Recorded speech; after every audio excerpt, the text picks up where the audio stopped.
మళ్ళీ కాంగ్రెస్ తో కలిసింది, ఆశ్చర్యకరం. నాకు ఐడియా ఎక్కడ కలిసిందండి? బీఆర్ఎస్ కాంగ్రెస్ కలిసిన సందర్భాలు చెప్పండి. సంగప్ప గారు ఎక్కడెక్కడ కలిశారు? ఆదిలాబాద్ లో కలిసింది, రాయకల్లో కలిసింది, ప్రేక్షక పాత్ర వహించినారు భరత్. రాయకల్లో కలిసింది, ఆదిలాబాద్ లో కలిసింది. లేదు బీఆర్ఎస్ బీజేపీ కలిసింది.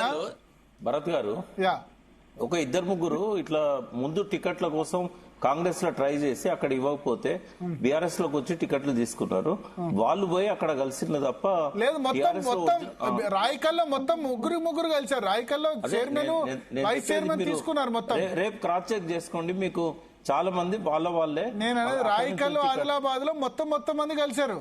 ఆదిలాబాద్ ఏమో 5 వాళ్ళు అక్కడ ఉన్న లోకల్ పరిస్థితులలో వాళ్ళు కలిస్తే కలవచ్చు పార్టీని ధిక్కరించి. బట్ ఇక్కడ మాత్రం మిగతా మీరు చెప్పే మిగతా మంచిర్యాల కావచ్చు, మిగతా కొన్ని స్థానాలలో మంచిర్యాలలో ఏం లేదు. మంచిర్యాల 38 కాంగ్రెస్ గెలిచింది. కాంగ్రెస్ 38 గెలిచింది. 6 ఆల్రెడీ ఇవాళ నిన్న బీఆర్ఎస్ లో గెలిచి వాళ్ళ జాయిన్ అయిపోయారు. అదే వాళ్ళంతా అదివరకు కాంగ్రెస్ టికెట్ ట్రై చేసి రాని అదే చెప్తున్నా. కాళ్లపారని ఆరక ముందే పోయి జాయిన్ అయిపోయారు. రాజకీయాలు అట్లే ఉంటాయి భరత్ గారు. ఆ మంచిర్యాల సంగతి చెప్పాలి బాలకృష్ణ గారు. మంచిర్యాల ఎందుకు మీ కార్పొరేటర్లు పోయి తెల్లారే జాయిన్ అయిపోయారు?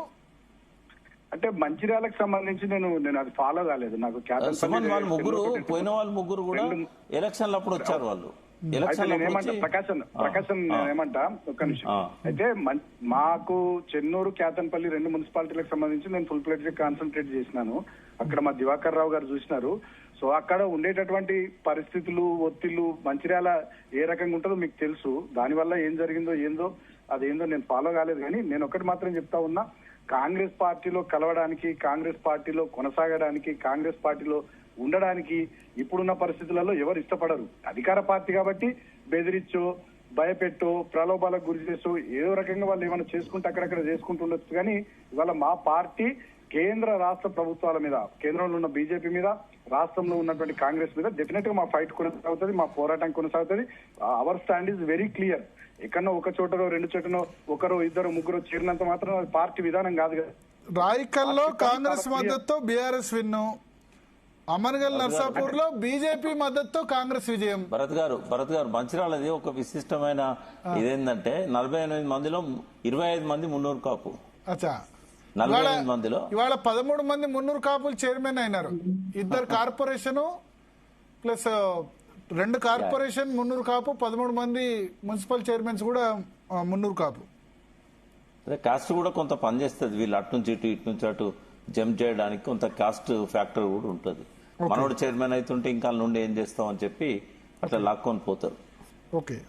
సో ఓవరాల్ గా మీరు ఎట్లా చూస్తారు వి ప్రకాష్ గారు? నేను చెప్పిన ఎగ్జాంపుల్, అమన్గల్ నర్సాపూర్ లో భారతీయ జనతా పార్టీ మద్దతు కాంగ్రెస్ విజయం, రాయకల్లో కాంగ్రెస్ మద్దతు బీఆర్ఎస్ విన్, పటాన్ చెరువులో బీఆర్ఎస్ కాంగ్రెస్, ఆదిలాబాద్ లో కాంగ్రెస్ బీఆర్ఎస్. ఇప్పుడు స్థానిక పరిస్థితులు, స్థానిక నాయకత్వం ఎప్పుడైతే డామినేట్ చేస్తుందో ఎన్నికలలో, ఇవి పార్టీ టికెట్లు ఇవ్వకుండా డైరెక్ట్ గా పంచాయతీ ఎన్నికలు ఎటు జరుగుతాయి. కరీంనగర్ లో కూడా బీఆర్ఎస్ కోఆపరేట్ చేయడంతో బీజేపీ మేయర్ సీటు వచ్చింది. కోఆపరేషన్ యాక్చువల్లీ నిన్నటి వరకు కాంగ్రెస్ బీఆర్ఎస్ ఇద్దరు కలిసి ఉండే. కరీంనగర్ లో బండి సంజయ్ ప్రెస్ మీట్ పెట్టి చెప్పారు, కలిస్తే మాత్రం ఊరుకోని అన్నారు. ఏం జరిగిందో ఏందో గానీ వాళ్ళ ఇంకా అక్కడ ఉన్న పరిస్థితి సంగప్ప గారు చెప్పాలి ఏం జరిగిందో.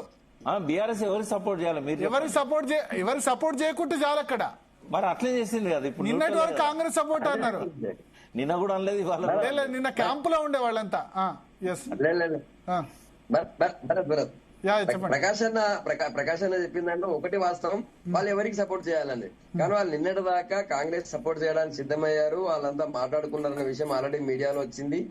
అన్నింటిలో కూడా వాళ్ళు చర్చలు జరుగుతున్నాయి అనే విషయం పైన లోకల్ స్థానిక ఎమ్మెల్యే గారు, జిల్లా కీలక మంత్రి గారు మాట్లాడుతున్న విషయం మా మీడియాలో, సోషల్ మీడియాలో బాగా వచ్చింది. కాకపోతే చివరికి వాళ్ళకి కాంగ్రెస్ చేయలేరు. కాంగ్రెస్ చేసిన ఏమవుతుంది? ఒకవేళ కాంగ్రెస్ చేసిన బీజేపీని అడ్డుకునే పరిస్థితి లేదనే విషయం వాళ్ళకి అర్థమైపోయింది. ఎందుకంటే మాకు ఇండిపెండెంట్ నలుగురు వచ్చారు, అందులో ఒకరిని వాళ్ళకి బలవంతంగా కారెక్కించుకొని పోయారు అధికార పార్టీ వాళ్ళు కావచ్చు. కానీ 3 మా ఉన్నారు. 33 ప్లస్ సంజయ్ గారు 34. వాళ్ళు ఏం చేసినా కూడా వాళ్ళు కూడా చేరుకునేటువంటి అవకాశం లేదు కాబట్టి మేము ఏం చేసినా ఏం సాధించలేమన్న కూడా దీంతో బీఆర్ఎస్ వాళ్ళు సైలెంట్ గా ఉన్నారు తప్ప శరత్ అన్న చెప్పినట్టు మాకేం సపోర్ట్ చేయలేదు. శరత్ అన్న వాళ్ళే మా కోసం ఏమో సైలెంట్ గా లేరు. వాళ్ళు ఓటేసినా అది పనిపెట్టడం కాదు, ఓటు వేయకపోయినా వాళ్ళకి లాభం జరిగేది కాదు. అందుకే వాళ్ళు సైలెంట్ గా ఉన్నారు.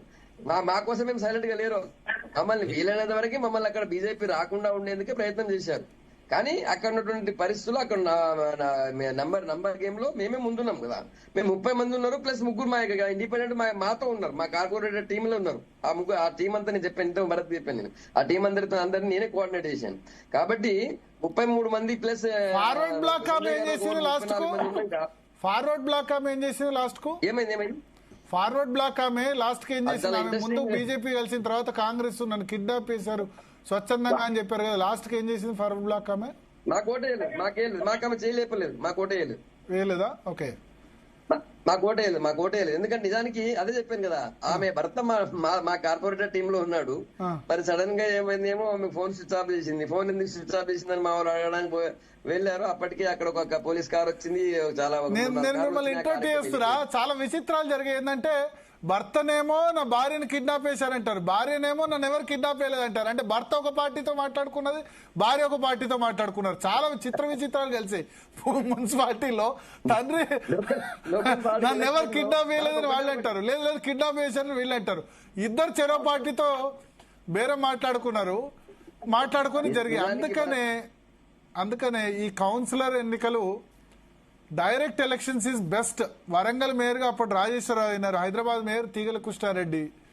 అది 2000 వరకు చాలా బాగా జరిగింది ఎలక్షన్. కౌన్సిలర్ ఎన్నికను ఓన్లీ వార్డు మెంబర్, ఆ ఇంపార్టెన్స్ కౌన్సిలర్ ద్వారా చైర్మన్ ఎన్నిక చేస్తే ఇదే విధంగా అయితే.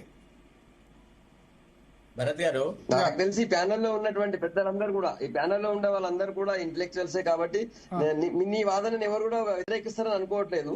ఈవెన్ ప్రకాశ్ అని కూడా వ్యతిరేకించలేకైనా సాధ్యం కాదు అని లోకల్ గవర్నమెంట్స్ ప్రకాష్ గారు ఏమంటారంటే ప్రజలు మార్చుకోవాలంటే నేను కూడా చెప్తున్నాను mayor election or chairperson election, chairman election direct గా ఉంటేనే బెటర్. లేకపోతే ఆ ఓట్ల కోసము పైసలు పంచాలా, తర్వాత కౌన్సిలర్లని కార్పొరేటర్ కొనడానికి కూడా పైసలు పెట్టాలంటే ఏంది? నేను చెప్పాను కదా, మా కార్పొరేటర్లకి 2 కోట్లు 3 కోట్లు ఆఫర్ అయింది, 4 కోట్లు ఆఫర్ అయింది. ఈ డబ్బులు ఎక్కడి నుంచి వచ్చినాయి? సరే 10 ఏళ్ళు వాళ్ళు గవర్నమెంట్ లో ఉన్నారు కాబట్టి వాళ్ళ దగ్గర ఉన్నాయి, 2 ఏళ్ళు వీళ్ళు ఉన్నారు, నెక్స్ట్ మేమే సంపాదించుకుంటాం వీళ్ళ దగ్గర ఉన్నాయి. ఇది ఇంతగానం డబ్బులు పంచడం ఏంది నాకు అస్సలు అయితే లేదు. కాకపోతే ఒకటి వాస్తవం, సరే ఇంతకుముందు ప్రకాశ్ అన్న ఐడియాలజికల్ గా, ప్రకాశ్ అన్న నాకు బాగా దగ్గర మిత్రుడే, ఐడియాలజికల్ గా చాలా సార్ నేను జీ టీవీలో డిఫర్ అని వేరే డిఫర్ అయ్యాను. కానీ 100% చెప్తున్నాను, ఇప్పటికి కూడా ప్రజలందరూ కూడా భారతీయ జనతా పార్టీ వైపు చూస్తున్నారు. మాది ఇప్పుడు స్టార్ట్ అయింది మా శకం. ఇంతకుముందు మాకు 2 ఎంపీలు ఉండే, మొత్తం దేశం గవర్నమెంట్ వచ్చింది. కరీంనగర్ లో 2 కార్పొరేటర్ ఉండే, కరీంనగర్ లో 2 కార్పొరేటర్లు ఉండే. ఈరోజు ఎవరి సపోర్ట్ లేకుండా అలయన్స్ ఎవరితో అలయన్స్ లేకుండా సింగిల్ గా ఈరోజు కరీంనగర్ మేయర్ సాధించినాం. నిజామాబాద్ లో కూడా మేమే.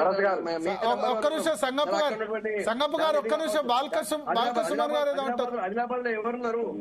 ఒక్క నిమిషం సంగప్ప గారు, ఒక్క నిమిషం. బాలకృష్ణ గారు క్యాంప్ లో ఉన్నారు, ఒక్క నిమిషం ఆయన మాట్లాడతారట. క్యాంప్ లో లేను భరత్ గారు, మా ఇంటి దగ్గరనే ఇల్లే క్యాంప్ కదా ఇప్పుడు,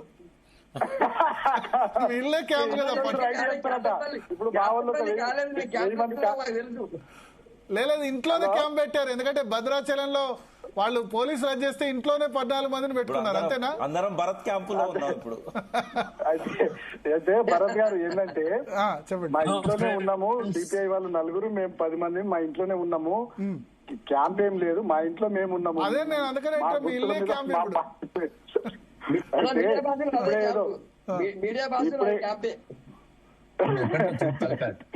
ఇప్పుడే ఏదో సమాచారం వస్తే మా వాళ్ళు కూడా క్యాడర్ పెద్ద ఎత్తున వచ్చిండ్రు. ఏదో మా ఇంటి మీద ఏదో రైడ్ చేయబోతున్నారు పోలీసు వాళ్ళు, ఏదో మా వాళ్ళని తీసుకోబోతున్నారు, అది ఇదని ఏదో సమాచారం వస్తే పెద్ద ఎత్తున మా వాళ్ళు వచ్చిర్రు. ఇక మీరు నాకు కొంచెం లీవ్ ఇస్తే నేను వెళ్ళిపోతా. కానీ సంగప్ప గారు మాట్లాడిన దానికి ఒక చిన్న అది చెప్పి నేను వెళ్ళిపోతా. వాళ్ళు మాట్లాడితే సంగప్ప గారు బీజేపీ శకం స్టార్ట్ అయింది, బీజేపీ రోజులు స్టార్ట్ అని అంటున్నారు. నేను ఒక ప్రశ్న అడుగుతున్నా భరత్ గారు మీ ద్వారా. బండి సంజయ్ గారు కేంద్ర హోంశాఖ సహాయ మంత్రి, వీరు ఎంతసేపు కరీంనగర్ మేయర్ మేము గెలుచుకున్నాం, కరీంనగర్ మేము గెలుచుకున్నాం, మొత్తం వారు ఎంపీగా ప్రాతినిధ్యం వహిస్తున్నటువంటి కరీంనగర్ పార్లమెంట్ నియోజకవర్గంలో ఎన్ని మున్సిపాలిటీలు బీజేపీ గెలిచిందండి? నిజామాబాద్ లో ధర్మపురి అరవింద్ గారు వారి పార్లమెంట్ నియోజకవర్గ పరిధిలో ఎన్ని మున్సిపాలిటీలు గెలిచింది? రఘునందన్ గారు మెదక్లో, నగేష్ గారు ఇక్కడ ఆదిలాబాద్ లో, ఈటెల రాజేందర్ గారు మల్కాజ్గిరి ఏరియాలో, ఇట్లా మీరు మహబూబ్ నగర్ లో DKR గారు 8 మంది పార్లమెంట్ సభ్యులు ఉన్నారు. వాళ్లకు శాసనసభ్యులు ఉన్నటువంటి నియోజకవర్గాల్లో ఎన్ని భారతీయ జనతా పార్టీ కైవసం చేసుకుంది, ఎంత ఓట్ల శాతం వాళ్ళకు వచ్చింది, ఇక దాన్ని బట్టి బీజేపీ శకం స్టార్ట్ అయిందా, పార్లమెంట్ ఎన్నికల తర్వాత ఇప్పటికీ బీజేపీది డౌన్ ఫాల్ స్టార్ట్ అయిందో మనం అర్థం చేసుకోవచ్చు. ఓకే ఓకే ఓకే సంగప్ప గారు, థ్యాంక్ యూ బాలకృష్ణ గారు. రేపు స్వేచ్ఛాయుత పద్ధతిలో ఎన్నికలు అయితే జరుగుతాయని కోరుకుందాం. సరే, ఎన్నికలు ఎవరు విజయం సాధిస్తారు కాతర్పల్లిలో స్వేచ్ఛాయుతంగా ఎన్నికలు జరుగుతాయని అయితే ఆశిద్దాం. ఎస్, రేపు. థ్యాంక్ యూ సంగప్ప గారు చెప్పండి. మాజీ ఎంపీ నేనేమంటా, సుమనన్న ఇష్టైనా కూడా ఆయన జీటీవీ డిబేట్ వినుకుంటూ పోవాలి. ఆదిలాబాద్ లో అక్కడ ఎంపీ ఎమ్మెల్యే ఉన్నారు, అక్కడ 21 సీట్లు వచ్చాయి. మాకు కేవలం 4 సీట్లు తక్కువ పడ్డాయి. ఆ నలుగురు ఇండిపెండెంట్ మాకు వచ్చారు, ఇండిపెండెంట్ మాకు సపోర్ట్ చేశారు. కానీ కాంగ్రెస్ వాళ్ళు చేసిన ఆఫర్ ఇవ్వలేకపోయినాం, ఇవ్వలేము కూడా అంతా. సుమిత గారు ప్లీజ్ మ్యూట్ చేయండి. ఒక్క మామూలు కార్పొరేటర్ కి అన్ని కోట్లు ఎడికెళ్ళి ఇవ్వగలుగుతాం మేము, అన్ని కోట్లు ఇచ్చే పరిస్థితి ఎడికెళ్ళి ఉంటుంది. అందుకే వాళ్ళు అట్లా ఎట్లా ఎండిపోయినారు. సరే, నేనేమంటున్నా అంటే కొన్ని చోట్ల ఇది కావచ్చు, కానీ మేము అన్ని చోట్ల కూడా పోనీ చేసినాం చెప్తున్నాం కదా. అన్ని చోట్ల పోనీ చేసినాం, అన్ని చోట్ల కూడా మంచిది వచ్చినాం. మాకు కరీంనగర్ ఒక్క ఎగ్జాంపుల్, నిజామాబాద్ ఒక ఎగ్జాంపుల్, ఆదిలాబాద్ ఎగ్జాంపుల్. బైసా ఎవరు గెలిచారు? పైసాలో వాళ్ళందరూ కూడా ఇప్పుడు మా పార్టీలో విపరీతంగా పోటీ ఉండడం వల్ల కొంతమంది బయట నుంచి పోటీ చేశారు. తర్వాత వాళ్ళు మా వాళ్ళే కదా, హిందూ వాహిని వాళ్ళందరూ మా వాళ్ళే కదా. హిందూ వాహిని వాళ్ళందరూ కూడా వాళ్ళు బీజేపీతో ఉన్న వాళ్ళు మొన్నటి వరకు ఎమ్మెల్యే ఎలక్షన్ లో పనిచేసిన వాళ్ళు, బీజేపీ బాధ్యతలు ఉన్న వాళ్ళు. మొన్న దానిలో ఒకరిద్దరికి టికెట్ రాకపోవడంతో వాళ్ళు వేరే ఇండిపెండెంట్ చేసి మళ్ళీ మా బీజేపీతో అలయన్స్ తోనే బీజేపీ అందరు కలిసి చేశారు కదా. ఈ రోజు నారాయణపేటలో ఎవరు గెలిచారు? ఈ రోజు నారాయణపేటలో DKR గారు ఉన్నారు, నారాయణపేటలో బీజేపీ గెలిచింది. ఇట్లా చాలా చాలా చోట్ల మేము రావాల్సినంత రాలే కదా, రావాల్సినంత రాలే కదా. కింగ్ మేకర్ అయ్యాం మేము. కాకపోతే లోకల్ ఇష్యూ వల్ల మేము ఏం చేయలేకపోయాం, అక్కడ పార్టీ ఏం చేయలేకపోయింది. లోకల్ ఇష్యూలో వాళ్ళకి వదిలేసినాం అంతే. 8 మంది ఎంపీలు ఉంటే 2 మున్సిపాలిటీలు వచ్చాయి. 8 మంది ఎంపీలు ఉంటే 2 మున్సిపాలిటీలు, నారాయణపేట, బైన్సా. మీరు మున్సిపాలిటీలు 2 రావచ్చు. ఆ మున్సిపాలిటీలో మా ఓట్ షేర్ చూడండి, ఆ మున్సిపాలిటీలో కదా. పోయినసారి 15%, ఇప్పుడు 15%. Vote share 15%. పార్లమెంట్ ఎన్నికల్లో 35%, అసెంబ్లీ ఎన్నికల్లో 15%, నేనేమంటున్నా, మున్సిపాలిటీలో 15%. మీరనంటే 2 ఎంపీ సీట్లు అన్నారు. భరత్ 2 ఎంపీ సీట్లు అన్నారు. కరీంనగర్ లో మాకు సంజయ్ కార్పొరేటర్ ఉన్నప్పుడు గొడవ వేస్తే మీరిద్దరు ఎంపీ కార్పొరేటర్ మీరేం చేస్తారా కూర్చొని అనేటోళ్ళు.